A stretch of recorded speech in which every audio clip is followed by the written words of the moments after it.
कौशिके पाद संस्पृशे निर्विशेष मनस्काय श्री वीर स्वामिने नमः। अनंत आस्था के निकेतन भगवान महावीर के चरणों में वंदना।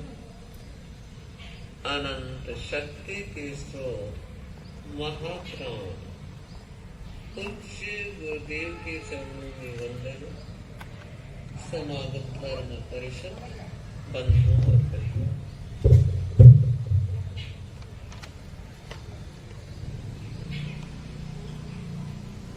आप और हम सब कर्मवाद में विश्वास करने वाले।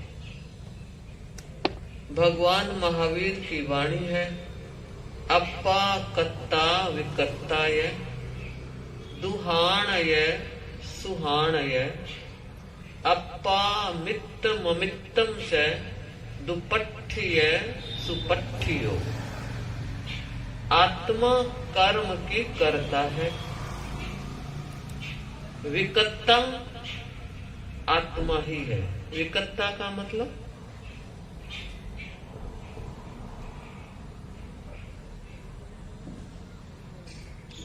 आत्मा कर्म की करता है और आत्मा ही कर्म को तोड़ने वाली। विकर्ता मतलब तोड़ने वाली। तो विचार करना है कि कर्म संस्कार तो निरंतर प्रवहमान है, आत्मा के साथ संबंध है। ऐसा संबंध है जिसकी भगवान महावीर की व्याख्या में आदि नहीं। कब से कर्म आत्मा के साथ लगे पता नहीं, लेकिन ये पता है कि हमारी संसारी आत्मा कर्म युक्त आत्मा है और हमारा प्रस्थान कर्म मुक्ति की दिशा में रहे। हम चाहते हैं संसार का जन्म मरण का चक्र मिटे, कर्म कटे और निर्वाण तक पहुंच जाए। धर्म करने के ये सारे मार्ग हैं जिनके द्वारा हम अपने आत्मा को कर्म के बंधन से मुक्त कर सकते हैं, कर्म बंधन को हल्का कर सकते हैं और एक स्थिति ऐसी भी आएगी जब हमारी आत्मा भी कर्म मुक्त बन जाए। महावीर ने सच कहा है, अप्पा सो परमप्पा। हमारी आत्मा ही परमात्मा है। फर्क इतना ही है परमात्मा और आत्मा में, हम सकर्म है, वो अकर्म है। हम जो चर्चा कर रहे हैं कर्म के बंधन से मुक्त होने के कई उपाय हैं। तपस्या करके भी कर्म को काटा जाता है, ध्यान स्वाध्याय के द्वारा भी कर्म को काटा जाता है और माला जप के द्वारा भी कर्म को काटा जाता है। लक्ष्य एक है, रास्ते अनेक हैं। उन अनेक रास्तों पर कौन कैसे किस तरह कितनी गति से रास्ते पर आगे बढ़ रहा है, यह व्यक्ति की अपनी शक्ति है, यह व्यक्ति की अपनी ऊर्जा है। कोई बहुत धीरे चलता है, कोई बहुत तेज भी चल सकता है। धीरे चलना तेज चलना बहुत बड़ा महत्व नहीं रखता। महत्व इस बात का है कि रास्ता तो सही है क्या। अगर रास्ता सही है, धीरे चलने वाला भी मंजिल तक पहुंच जाएगा, तेज चलने वाला भी पहुंचेगा। और अगर वायदी वे रास्ता गलत हो गया तो कठिनाई हो जाएगी, फिर समय भी व्यर्थ गया, श्रम भी व्यर्थ गया और निष्पत्ति जीरो रही। लक्ष्य से भटक गए, मंजिल की दूरी को बढ़ा दी। आप और हम सबका लक्ष्य एक ही है और वह है वीतराग बनना। वीतरागता की कक्षा में प्रवेश करने के बाद हम पूर्णतः सेफ हो जाते हैं, सुरक्षित हो जाते हैं। उसके बाद न भटकाव है, न अटकाव है, न कोई विचलन है। पर वहां तक पहुंचने में हमें जो श्रम करना है, रास्ते को सही रखना है, यह है हम पर निर्भर करता। बात हमारी माला की चल रही थी और माला हर धर्म में स्वीकृत है।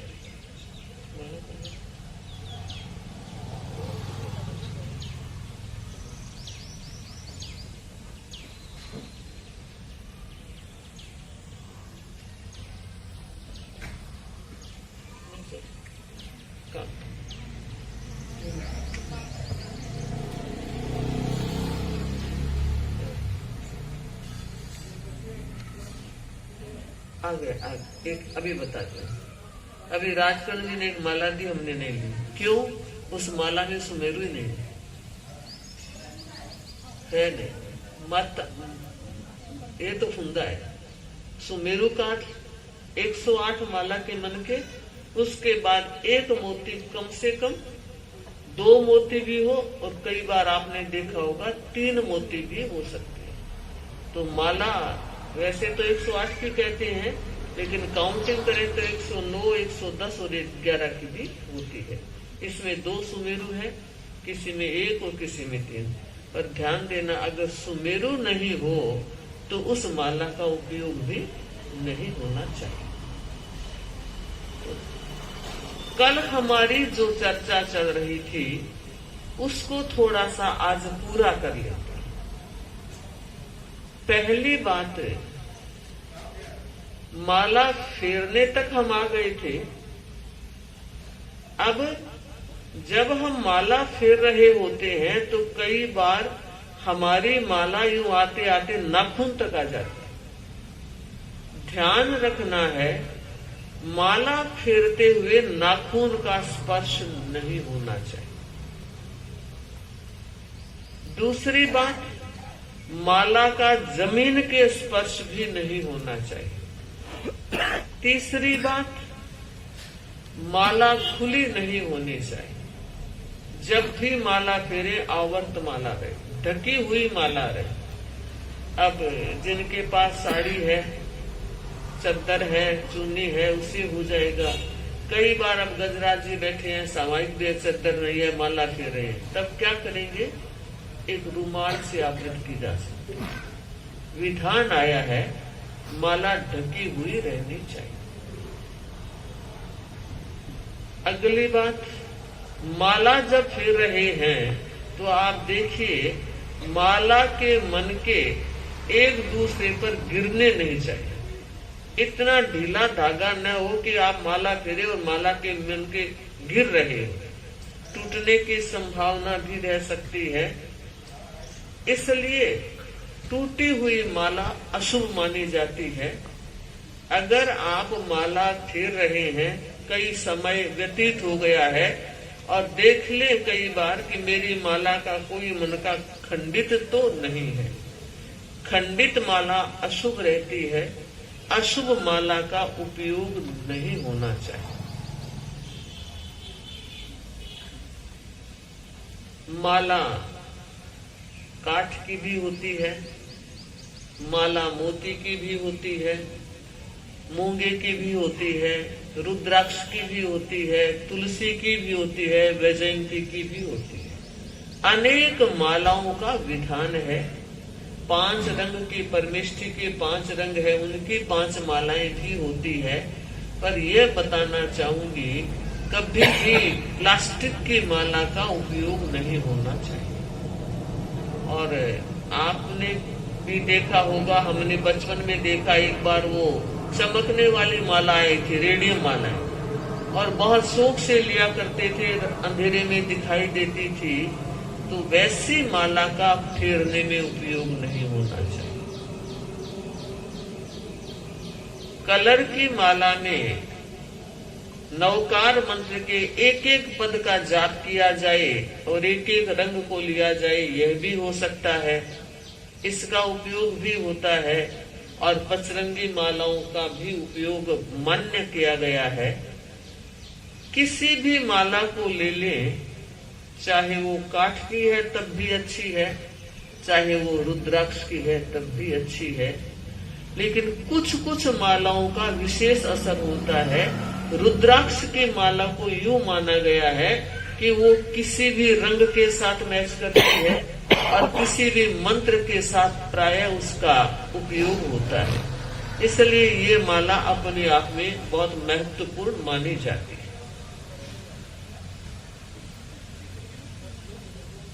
सूत की माला, मोती की माला भी चलती है, पर मैं एक प्लास्टिक की माला का उपयोग नहीं होना चाहिए। दूसरी बात है, अपनी माला है वो अपने ही फेरने के लिए रखनी चाहिए। कई बार होता है आप कोई स्वाध्याय कर रहे होते हैं, पास में कोई बहन बैठी है तो ले भाई तू ही माला फेर ले।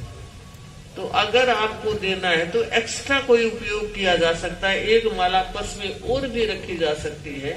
लेकिन रोजाना आप जिस माला को फेरते हो वो माला आपको ही फेरनी चाहिए, दूसरे को नहीं। क्योंकि हर व्यक्ति के भाव अलग है, हर व्यक्ति का स्वभाव अलग है, हर व्यक्ति की पॉजिटिविटी और नेगेटिविटी भी अलग अलग है। और ये सारे निमित्त तत्व हैं जो हमें प्रभावित करते हैं। आप सब शांत बैठे हैं, हम शांति से व्याख्यान दे रहे हैं, आप सुन रहे हैं। एक भी व्यक्ति जोर से बोलने वाला आया तो सबको डिस्टर्ब कर देगा। इसलिए माला के समय जरूर ध्यान दिया जाना चाहिए कि मेरी अपनी माला। कई बार लोग क्या करते हैं, माला फेर ली उसके बाद यूं हाथ में डाल लेते हैं, ठीक है। और कई बार ऐसा भी होता है कि माला व्यक्ति गले में भी पहनता है। रुद्राक्ष को तो पहनने की बहुत विधियां प्रचलित है, लेकिन इतना ध्यान जरूर रखा जाना चाहिए, जो माला फेर रहे हो वो पहनने के काम न आए, जो माला पहनने के लिए हो वो फेरने के लिए काम आए। दोनों का अलग अलग विधान वास्तु स्थान रहा है, इसलिए ध्यान दिया जाना चाहिए। माला के मनके कितने होते हैं? 108। क्यों?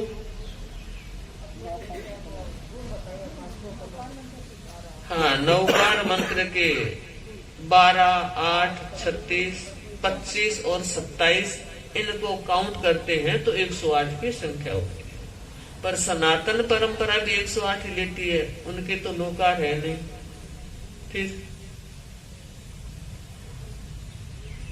माला किसी की हो मन के 108 ही प्राय मिलेंगे। जप करने के सुमेरु को छोड़ देते हैं। हम जैन वाले मानते हैं कि हम 5 पद के 108 गुणों को फेरते हैं। दूसरी बात, ज्योतिष परंपरा ये कहती है कि 12 राशियां हैं और 9 नक्षत्र हैं, और 12 नमा 108 जोड़ बैठ गई। तीसरी बात, 27 नक्षत्र माने हैं, जानते होंगे। 27 नक्षत्र है। बच्चा जब पैदा होता है तब देखते हैं ना कौन से नक्षत्र में पैदा हुआ। कोरा नक्षत्र ही नहीं, उसमें चरण भी देखे जाते हैं। हर नक्षत्र के 4 चरण होते हैं, तो 27 को 4 से काउंट कर लो, 108 हो गए। इसलिए माला के मन के 108 माने गए। अब ये 108 मनके हैं और ऊपर सुमेरु। सुमेरु चाहे एक है, सुमेरु चाहे 2 मोती है, चाहे 3 मोती है। सुमेरु जब आप माला आपने फेर ली है उसके बाद की बात कहना चाह रहे हैं। सपोज आज आपको 2 माला फेरनी है तो आप घुमा लेंगे, और आपको एक ही माला फेरनी है और अब आप एक माला पूरी हो गया रखेंगे। उससे पहले चाहे 10 माला फेरो एक साथ, चाहे एक फेरो, सुमेरु का एक मंत्र होता है, उस मंत्र का पाठ भी होना चाहिए। आपको जानकारी है? ठीक।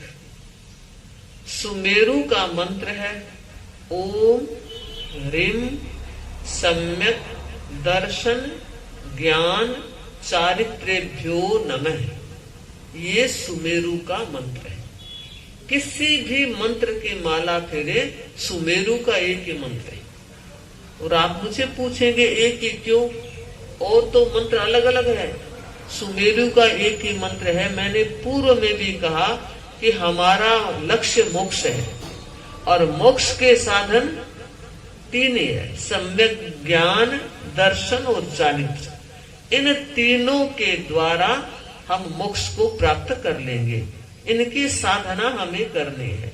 तो ये मोक्ष सिद्धि का उपाय तीन रत्न है, इसको तीन रत्न कहते हैं। तो ये ही तीन रत्न इस मंत्र में गुंफित है। ओम ह्रीम सम्यक दर्शन ज्ञान चारित्र्येभ्यो नमः। इसको 3 बार बोलना चाहिए। अगर आपके पास एक मन का है तो एक मन के को यूं पकड़ ले। अभी तक अब सुमेरु की माला ये यूं पकड़ करके 3 बार बोल लेंगे। अगर 2 है तब भी 3 बार, और 3 है तब भी 3 बार, 1 है तब भी 3 बार।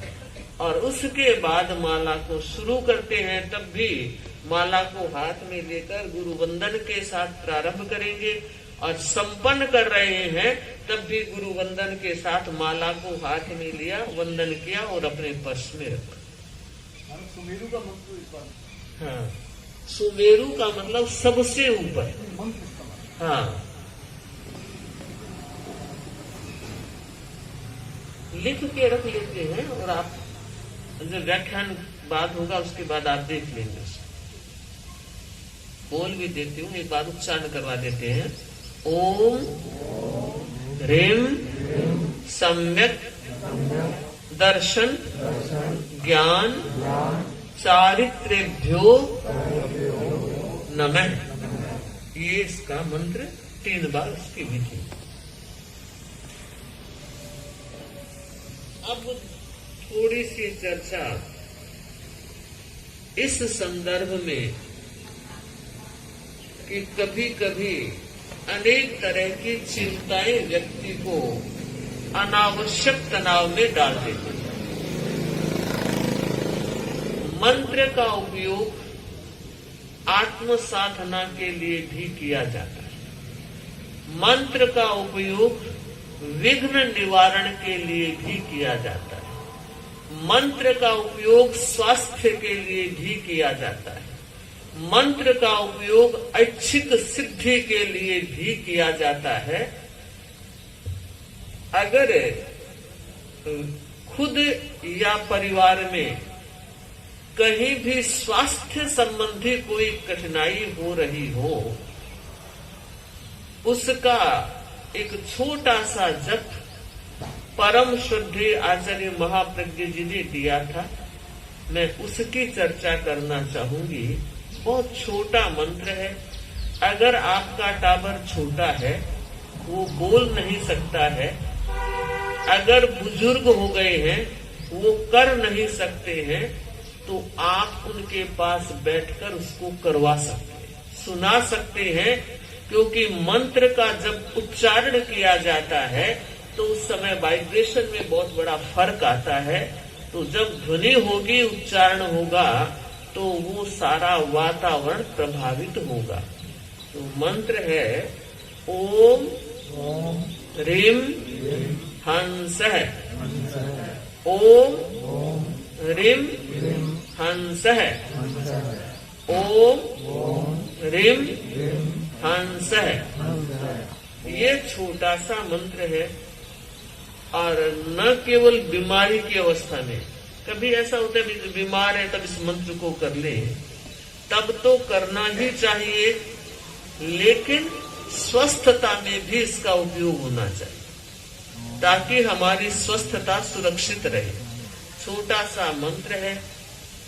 कम से कम इस मंत्र की प्रतिदिन 3 माला होनी चाहिए। ओम ह्रीम हंसः, ओम ह्रीम हंसः, ओम ह्रीम हंसः, 3 माला। और अगर आपको लग रहा है कि स्वास्थ्य संबंधी कठिनाई कुछ ज्यादा है, ये 3 माला तो डेली होनी चाहिए। अगर कोई कठिनाई है, आपने कुछ रिपोर्टिंग करवाई है और डॉक्टर ने रिपोर्ट देख करके कुछ बताया है 19-21 है, तब इस मंत्र का जप 3 संध्या में 3 बार प्रारंभ कर लेना चाहिए। 3 संध्या सुबह सूर्योदय के आसपास का समय, मध्याह्न 12 से 12:30 वाला समय, 12 से 1 के बीच में, और संध्या सूर्यास्त के आसपास का समय। ये 3 महत्वपूर्ण संध्याएं मानी गई है। इसमें मंत्र जाप और अधिक शक्तिशाली बनाने वाला होता है, क्योंकि समय का भी अपना एक प्रभाव होता है। तो इसलिए ये स्वास्थ्य प्रदायी मंत्र बच्चों और बुजुर्गों के लिए आप भी उनको बैठकर सुना सकते हैं और अपने लिए निरंतर प्रतिदिन 3 माला, और 3 माला में भी एक समय निर्धारित जरूर रहना चाहिए। अगर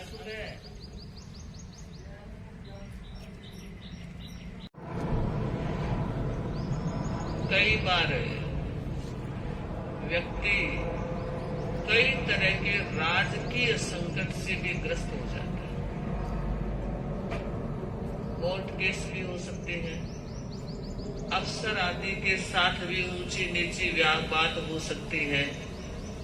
अचानक घर परिवार पेपर वर्क न जाने कितने सिस्टम डाले हुए हैं।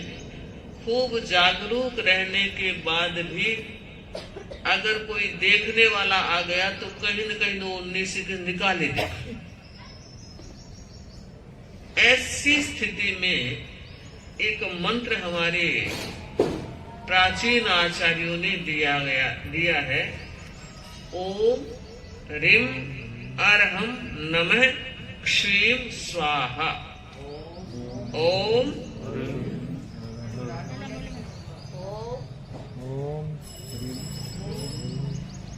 मैं बोलूं, आप उसके पीछे बोलो। ओम ह्रीं अर्हं नमः क्षीं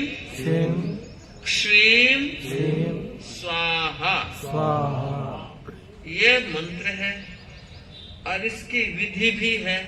विधि यह बताई गई है कि इस परिस्थिति में जब इस मंत्र को प्रारंभ किया जाए तो सबसे पहले 9 बार नौकार मंत्र का उच्चारण हो।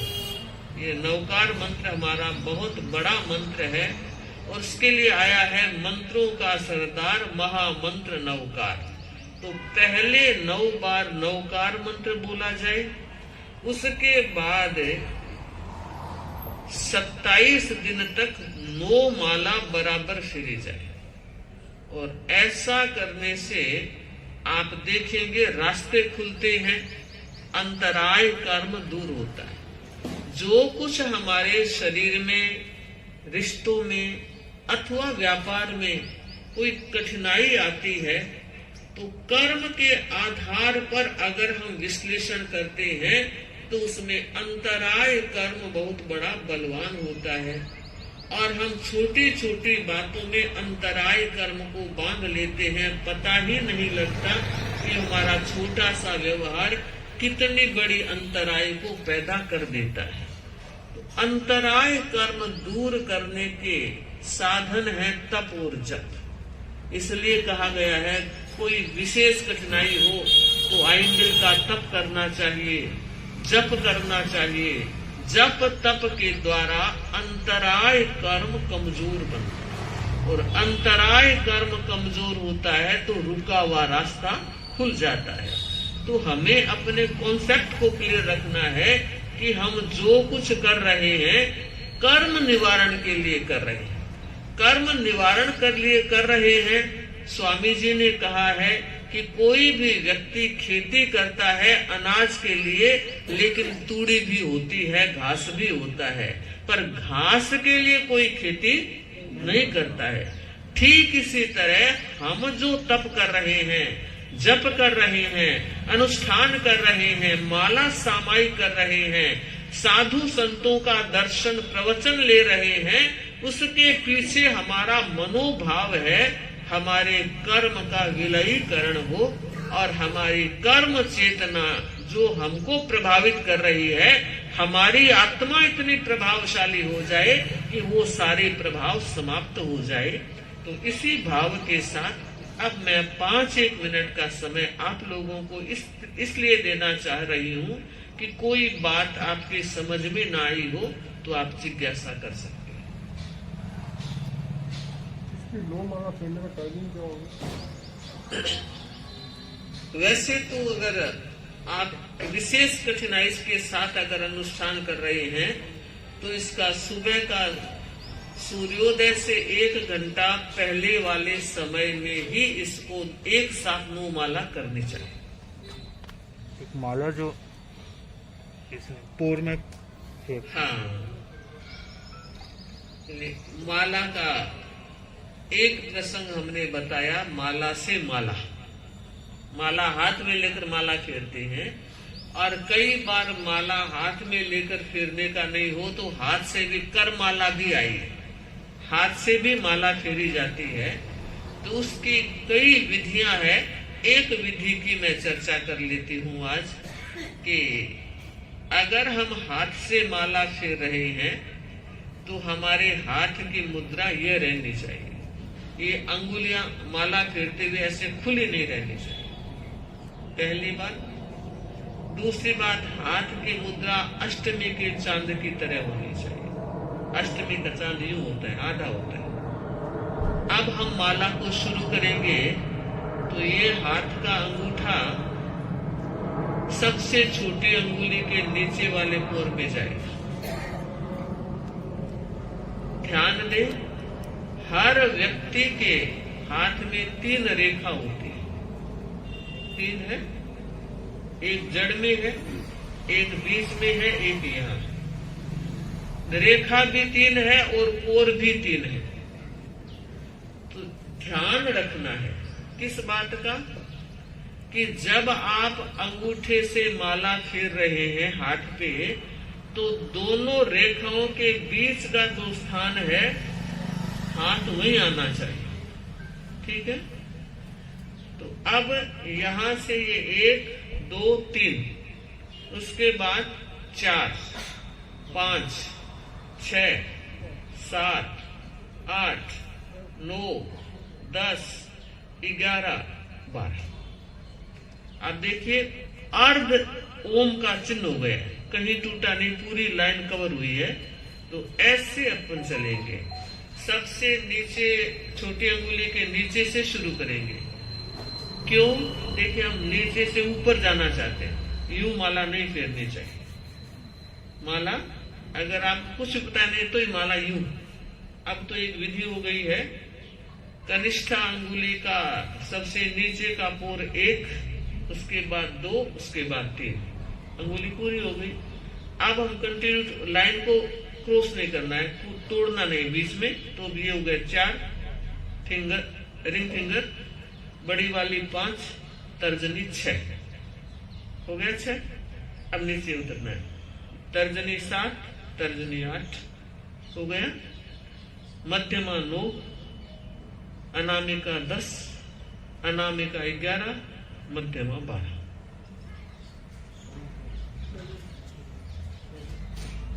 हो गया ना? अंगूठे ने काम किया है, अंगूठे के द्वारा फेरे हैं तो ये 9 हो गया। और इधर काउंटिंग 1 चलेगी, ये 12 हो गया और इधर 9 बार 9 काउंट कर लेंगे तो 12 नमा 108 एक माला होगा। समझ आ गया?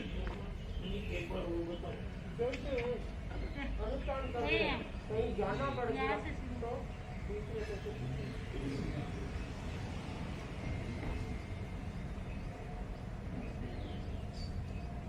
1 2 3, फिर चौथी का लेंगे 4 5 5 6, हाँ बस 7, हाँ 8, ठीक है 9, नीचे जड़ में उस 9 या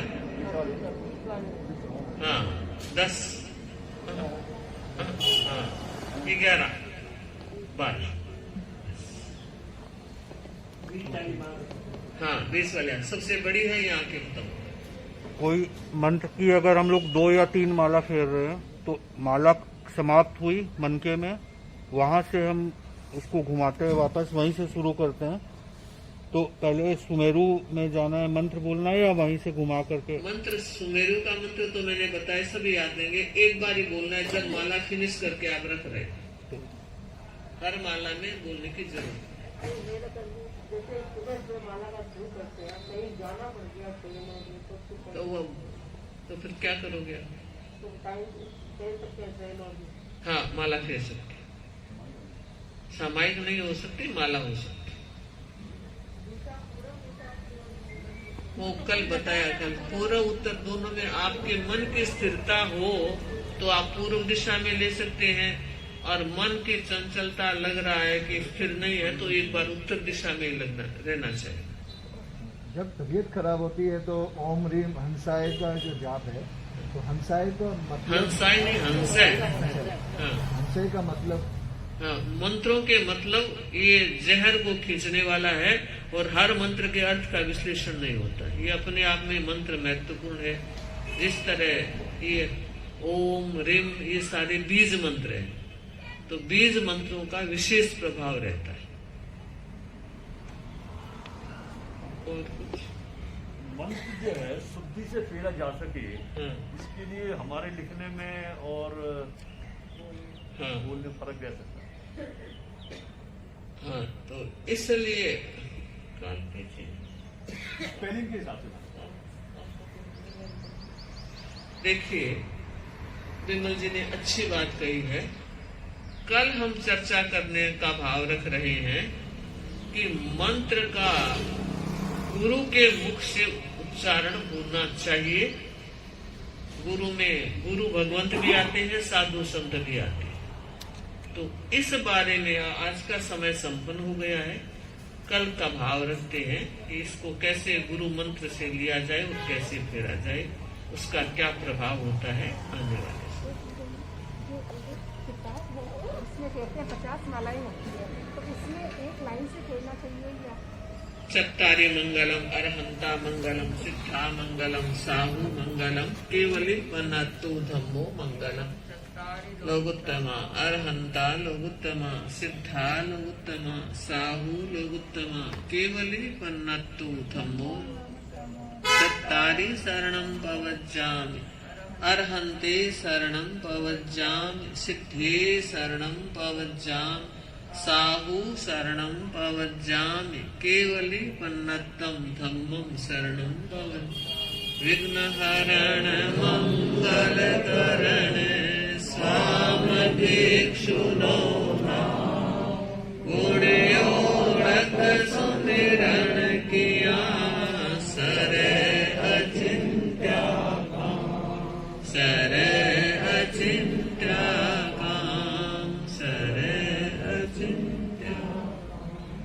एक दिवसीय संकल्प, ड्राई फ्रूट में अंजीर खाने का त्याग। किसी भाई बहन को सेवा करनी हो, क्या अविद्या नामन्तस्ति मेरा मिहिर द्वीपनगिरे।